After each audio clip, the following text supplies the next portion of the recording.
If you've ever looked at sheet music and felt totally confused, you're not alone. Today, we're learning how to read basic music notes, and trust me, it's easier than you think. Let's break it down together. First off, let's talk about the staff.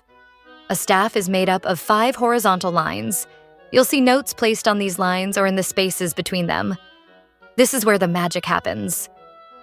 Each line and space represents a specific pitch, but we need to know how to identify them.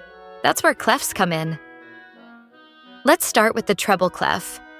You'll find this clef at the beginning of many pieces of music, especially for higher-pitched instruments like the piano's right hand or the violin.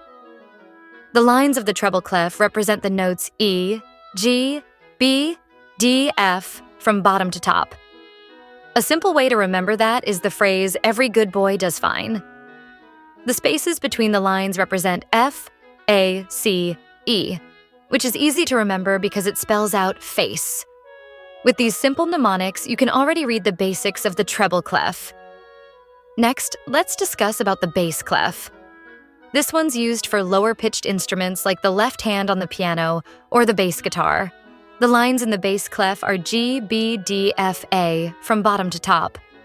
A good mnemonic here is "Good boys do fine always," and the spaces are A, C, E, G, which is easy to remember as "All cows eat grass."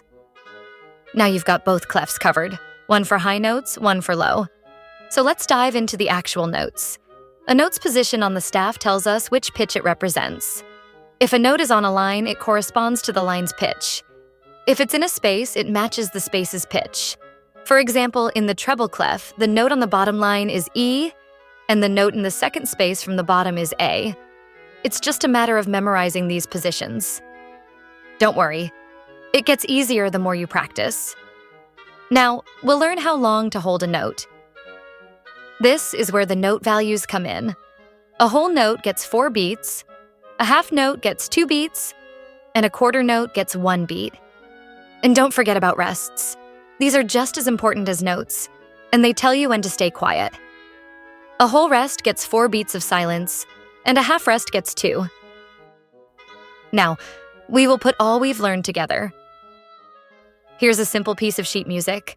Let's read the first measure. We've got a quarter note on the E line of the treble clef, followed by a half note on the G line. So you play E for 1 beat, then G for 2 beats. See how it works? It's all about matching the notes to the rhythm. And there you have it. You've just learned how to read the basics of music notes. With a little practice, you'll be reading music like a pro. Make sure to hit that like button if you found this helpful, and don't forget to subscribe for more music tutorials. Until next time, keep practicing and keep enjoying the music.